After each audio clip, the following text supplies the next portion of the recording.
I swear to God.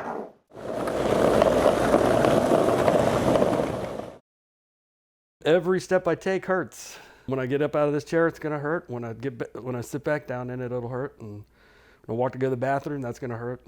But it's worth it. I still get out there like 3 days a week and skate.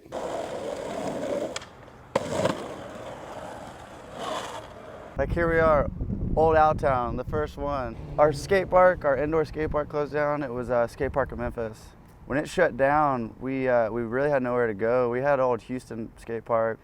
It's a fun park, but it's limited. It was rough. It was not easy to skate. So I mean, we were just looking for another place to go to and a place to skate that we were able to, go and have fun and party and, do all that good shit. We ended up just stumbling across this old slab and it was just like covered in glass. There was like an inch of glass all over this place. There was like, under that was like mud and dirt. And it took us like 2 weeks of like hard work. And we finally cleaned this place up. And once we cleaned it up, we just started little by little buying broken bags of concrete and pouring little things here and there. And I mean, none of it was like great pours at first, but we got better. We started figuring out what we were doing. And yeah, I mean, the rest is history. And we're able to come out here and just have fun and do what we wanted. And we skated it every night before it was open, before the concrete was even dry. Sometimes we would get there in the middle of the night and take a run on what they just poured that day. So by the time the park opened up, we already had it wired. Dug a big hole, poured concrete, and set the sculpture down, right? And it had dirt all around it. The concrete hadn't been filled around the piece yet. So it was like a dirt moat around the sculpture. As soon as we finished, some kid goes out to his car and brings some plywood and an old stop sign and lays it down and makes a bridge so he can start skating on it. I'm like, you were booing me yesterday and now you're digging the thing. And sure enough, when we poured the concrete around it where you could start skating on it, they were like, okay, it's all right, you're cool, it's all right, it's okay now. Now they like it. They gave it a nickname, the Big Toenail. I went home and got my camera. Right? We just finally got the thing up. I went home and got my camera. Didn't have my camera with me. And I came back, there were already stickers on it. I was like, I know I could Photoshop them out, but the whole principle of the fuckers, I was like, man, let me get one picture of it without anything on it. It's like, no, skaters have to make it their own. They said, this is ours now.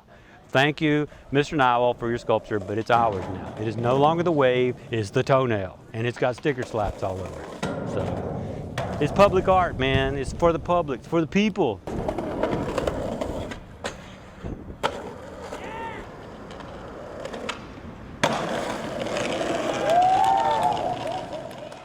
Back then, it wasn't I wouldn't say it's cliques now, because I can't really say there's cliques, because I'm cool with everybody. It's it's one set of people and then another group of people, and it's just it gets kind of weird at times. And just because the people here in Memphis, people act like that, so it's just you either gotta get over it or just I don't know.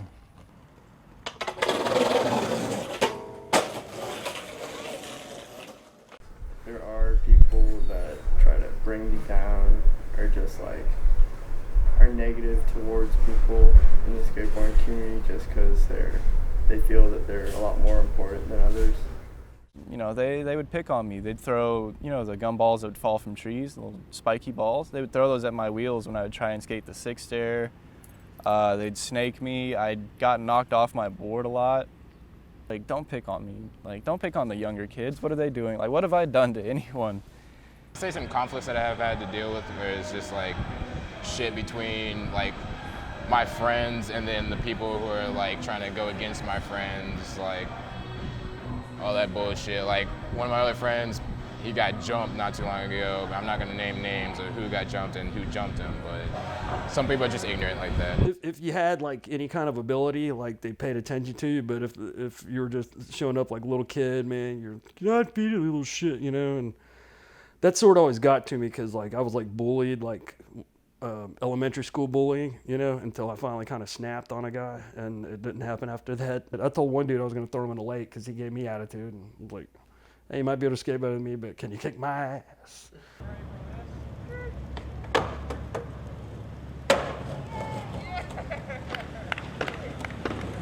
if it wasn't for people like Chris and me to give them a little encouragement and to you know, tell them that's it, that's fine, you know, smile, have a good time, ride around, then that's what we try to keep to do. And I hope, you know, and it's going on down the line now, because those guys treat the younger guys the same way that we treated them. So that makes sense to me, that you pass on the good spirit there.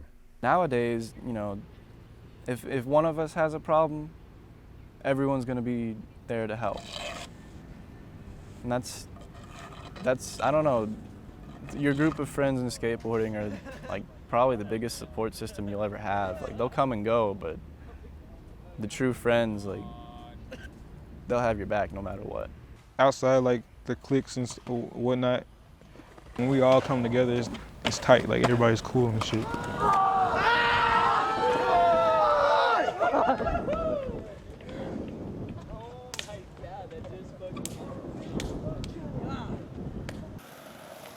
Number one is fluidity, is being fluid, and innate appetite for organic movement. You know, that symbiotic relationship between a machine, but a simple machine.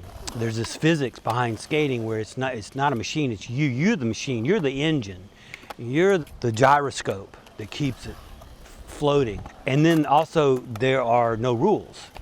And I think that's important with art too, is if you think, oh, I've got to make it this size and fit this thing, there's something when you're free and flowing and moving and jumping around and not afraid to fall and fail, and that's kind of the same things. There's a lot of parallels, I think, that's kind of independence and being creative on the spot. You know, oh, look, there's some stairs. Let me see if I can, you know, get on, get off. And there's a rail. Let me see if I can get off. You don't like go to the designated skate area and only skate just like this. You want to just make up crazy stuff. And now people are just out of this world, man.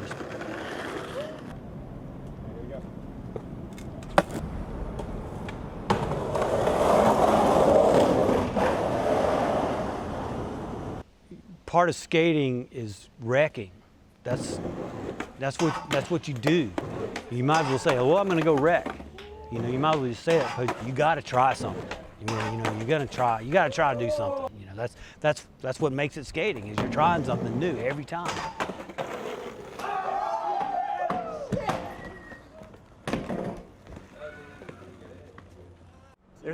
There's a huge difference between, at least how I perceive the skate scene in California versus Memphis. I feel like here in Memphis, skaters don't take their locations for granted. They're really grateful to have places to skate. Out in California, it's pretty much a given. It's a much more of there's an expectation that, of course, we're going to have a skate park in our town, right? What's the big deal? So I don't feel like the community out in California is nearly as tight-knit. The Memphis skateboarding community is very open and not judgmental, as long as you just bring a good attitude towards people, that you'll be returned with that. It's very diverse, which is a good thing, but at the same time, it's like almost like it's incoherent. It's just like not everyone is like blending together to like make a really good skateboarding community. When we all come together and can teach each other things, that is really what the skate community is about in Memphis. Like learning from each other and inspiration. Community is everything. We have a good one here. A lot of people don't understand it. A lot of people wouldn't even know that Memphis has a skate community. But we got a damn good one. Best believe it.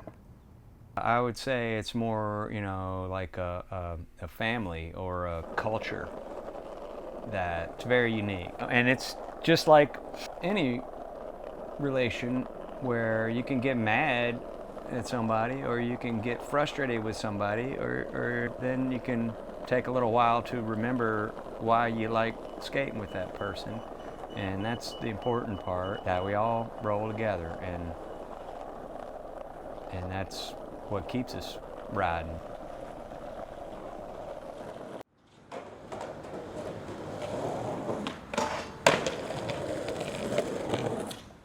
Just because it's like different, like no, you don't like see a lot of people skating, especially like out here. Like that's what I like about like being a skateboarder in Memphis. Like not everybody does it. Like that's really the main part. Like I ain't never like really thought about who I actually want to be and like want to do.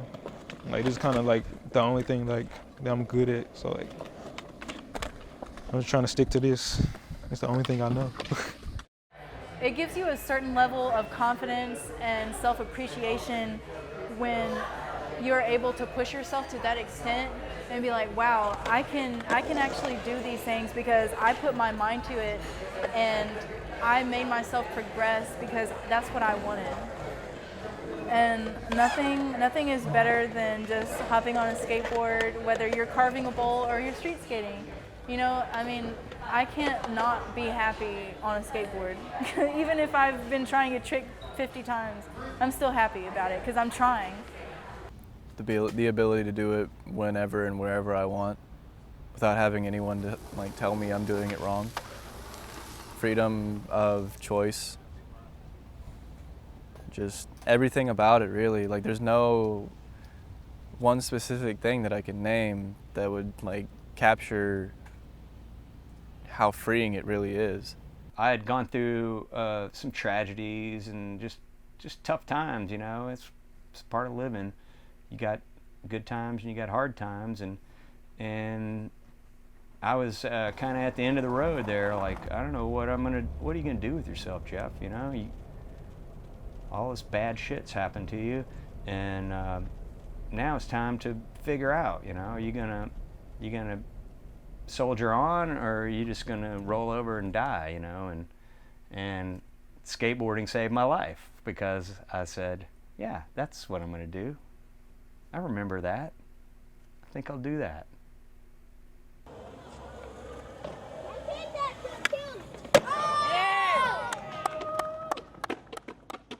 You know, the city park commission was saying there's not that many skaters in Memphis, and I don't think we have a need for it. And we had meeting after meeting after meeting to, you know, try to get the park built and try to get something rolling. And I'm just so glad that they were wrong, because there's a bunch of skaters in Memphis, and they come from all over, and there's a bunch that we've never even met. We don't even know because they're off in some suburb skating, and they don't know where we're skating. But I'm really fired up about all the diversity and the mix of just everyone, because I've always said, like, if you take a group of skaters, you're going to have, out of the mix, you're going to have a rocket scientist, a drug addict, a degenerate juvenile delinquent, an English major, a promising doctor, and, you know, somebody else, just like me, skating in there. But we're all skaters. And some of those guys you might not want to hang out with after the session, and some of them are too smart that you don't even know what they're talking about. But when we're skating, we're all skaters, and that's universal. And it's especially true in Memphis because we have all the diversity. And as polarized as this city is and can be at times, it's not in skateboarding. And I'm super stoked on that.